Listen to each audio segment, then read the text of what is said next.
Yo, what's up you guys? Welcome back to the channel. So today we're going to be reviewing the Razer Wolverine V3 Tournament Edition controller. This is the wired version of the Wolverine V3 Pro. This is going to run you about $100. The V3 Pro is going to run you an additional $100, so $200 on top of that. So yeah, man, so let's just take a quick look at this box. It says Wolverine Tournament Edition. You got a picture of your, controller.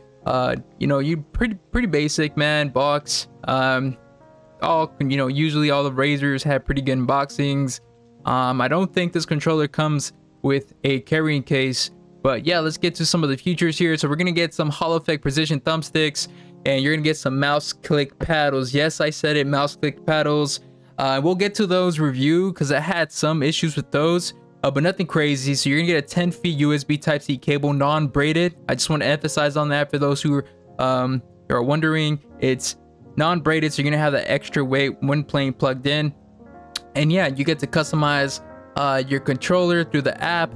Only through the app. You really can't program or change profiles with just the controller, so it relies on the app. Just want to let you guys know that. You also get these tactile buttons in the front, so that's just something you guys have to know. So you're only gonna get them for the D-pad, the Y button, B button, A button, and X button. So your share button, your start button, your extra function buttons, those are just non-tactile buttons. I said button so many times, but just I wanted you guys to understand what I'm trying to say. And back here, you see they're doing that recycling kind of thing right now. A lot of these companies are starting to do this, which is good. And hell yeah, bro, look at the controller, all black except for that X. So that would have been so cool if they would have just blacked out that Xbox symbol. That'd have been sick. But you see they had some padding to protect the controller right there. And yeah, man, controller feels really nice to the touch. And one thing is there isn't any rubber. Let's just go through the box real quick, man. Let's see what we got in here. Obviously that's the manual, you can see. And your cable, your non-braided cable. Everything seems to be glued on to the back of this box. You gotta pull it from there. And yeah, man, look at this hefty cable, bro. That is crazy. You see that Razer. I know a lot of you guys like to look at these little small things right here. Razer. One thing I do like about this is when you turn it around, you get to still see Razer.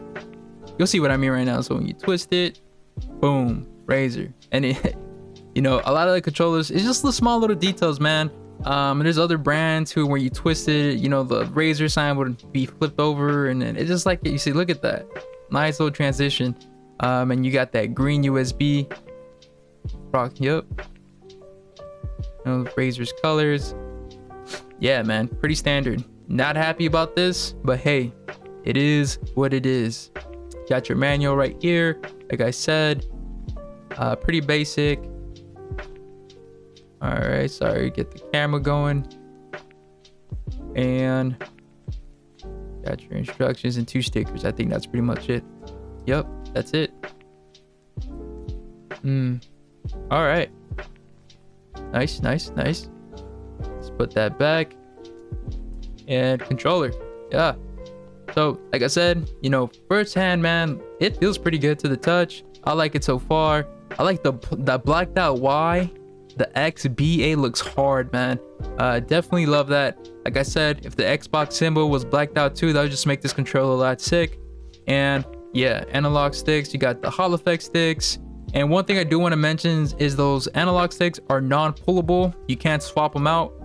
Just want you guys to know. Mouse clicks in the back. Very sensitive, by the way. Very sensitive. Yep. And then you got the locks right here that turn your buttons into mouse clicks. Pretty cool. I'm not a big fan of the 3-way trigger lock. I'm glad that they're moving towards this direction. Just makes the controller feel, I'm just used to it, man, with scuff and everything, man. This just feels great. Feels at home compared to like something, the Fusion Pro 4 that just came out. This feels a lot better, even though even this grip right here. So I do own the new Fusion Pro 4. I just reviewed that. I'll leave the link down in the description. The grip on this one feels a lot better than the other one. They're both plastic, but this one just feels very nice, very grippy, compared to to the Fusion 4 Pro, which is very rough, man. You know, this just feels more higher quality. You got your RT, top buttons are mouse clicks, M1 and M2 are not mouse clicks. Look at that, man. It's a pretty sick controller, I'm not gonna lie. I love this whole blackout thing, it looks crazy. Yeah, and yeah, man, that D-pad also mouse click. Perfect for fighting games, man. Perfect, just the touch and feel of it.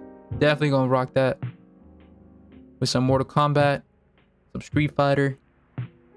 Like I said, those center buttons are not mouse clicks, just regular buttons. And yeah, so for people who are wondering, control freaks, there was an issue with the V2 Pro. You weren't able to slap on some Xbox Series X, what's it called, control freaks. On this one, they fit perfectly, so you're not gonna run into that issue. So if you already own a pair, just slap them on. You don't need to order the PS3 and the Xbox. I think it was like older, or Xbox 360. You don't need those. Series X, Series S, and control freaks, good to go. Good to go. And yeah, man, this controller just looks really cool, man. And also, just a quick comparison, the Fusion Pro controller is a lot lighter. Well, not a lot, I would just say the Razer is slightly heavier, which gives it that extra premium feeling. I just love that, man. Compared to the Fusion Pro, it just feels very cheap. So watch that video and let me know what you guys think. But this app, if you have an Elite controller, you're gonna feel right at home. It's really straightforward, easy to use. As you can see, assigned buttons, you click on it, you just set it to whatever button you want. But quickly, man, one thing I did not like is you can't remap your buttons without the app, which is such a letdown, man. You're gonna drop $100 and you can't remap your buttons. The Fusion Pro is 70 bucks, and you're able to remap them off the controller. You don't need an app. How the fuck? But yeah, man, it's just, I don't know, man. I don't know why they chose that route. You're charging people $100. You could at least put that feature, or at least allow us to change profiles. And I believe, correct me if I'm wrong, guys, you have to also use the app for the V3 Pro. It's not on the, how do you not put that in a $200 controller? That is crazy. But as you can see, the app is very easy to use. Haptics, thumbsticks, easy. And remember, guys, if you're on PC, remember to swap it to PC mode. If you're on Xbox, keep it at Xbox mode. And you see those shortcuts, lets you switch throughout the app. And I'll show you guys real quick what happens when you switch to PC mode. It kicks you out. All right, so it's loading up. As you can see, I switched to PC mode. It's forcing me to switch back to Xbox mode if I want to change or remap anything on my controller, which is kind of annoying. I wish you could just, maybe this is a quick update thing. They could just go in there, update it eventually, but I don't want to have to do a shortcut to switch and then the app closes and you have to reopen the app. Like, it's just a lot of back and forth. I like things just very simple. It's just something I felt like I need to mention. Yeah, let's just move on. All right, so is a Razer Wolverine V3 Tournament Edition worth $100?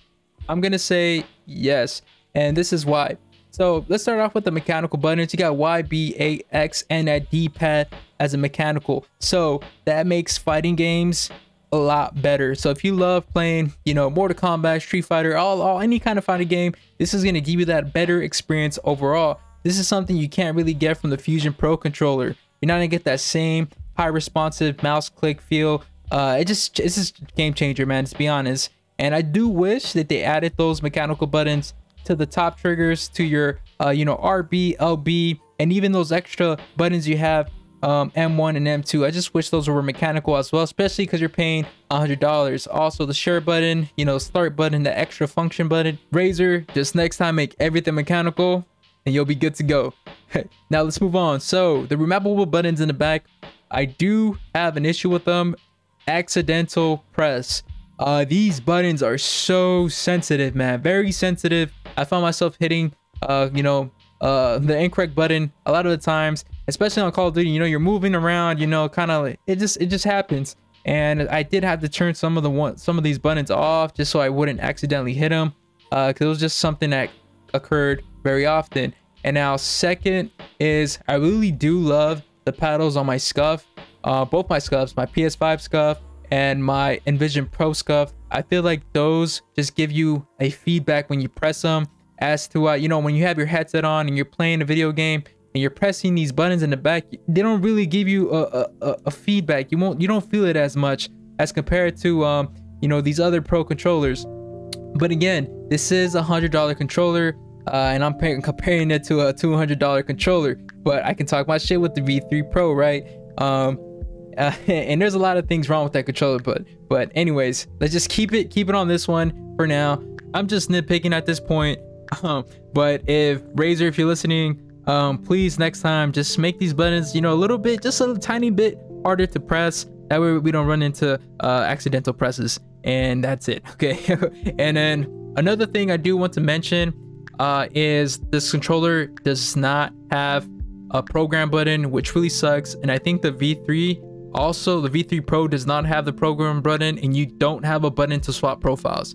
So yes, you can't swap profiles with either of these new Razer V3 controllers, and that sucks. Especially, man, whoever paid $200 for the V3 Pro, I feel sorry for you. You can't change profiles, you can't remap, you need the app. That just, I don't know, man. A big L for Razer on that. If you're gonna pay $200, go get yourself a Scuff Instinct Pro. If you're on Xbox, that controller is amazing. One of my top 3 favorite controllers of all time.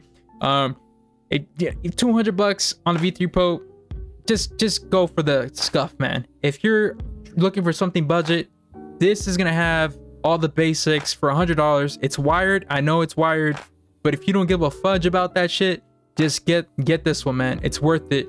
But yeah, I just wish they had a program button, a profile button. It would have just made this controller, you know, just something less to talk shit about it. And what else, man? I really can't think about anything else that I hate about this controller other than the swappable thumbsticks. You can swap your thumbsticks, which kind of sucks, especially if you're beating the hell out of them. You know, sometimes if you're planning to keep this controller for, you know, well over 2 years or so, and you know, these thumbsticks get beat, and you will love that option to be able to swap it, put a new one. But you know me, I don't really care. I slap some control freaks on this controller and I'm good to go. And you know, I'm just, like I said, I'm just nitpicking. No, nothing really. I'm a big fan of those additional buttons, the M1 and M2. I've been using them non-stop. I do play claw sometimes, so it just gives you that extra button, bro. It just makes everything a little bit more easier, especially because the PlayStation controller is a lot easier to play claw with. But once you add those 2 buttons, it just makes it, you know, a little worth it, man. Overall, man, I think you should get this controller. I think it's worth $100. Yeah, you're missing some features here and there, and yeah, but they're doing everything better. It's quality over quantity. Yes, Profusion might have a little bit more features, but not really though, right? Not really though. They don't have mechanical buttons, you know. They don't have that mechanical D-pad. They don't have those additional triggers, M1 and M2. You don't have those mouse click triggers. You know what I'm saying? You don't have a way better app. You know, you don't have these mouse click back buttons. You know, this just is, it's worth it, man. $100, $30 more. Go get it. Don't hesitate. It's the one for you. Bye.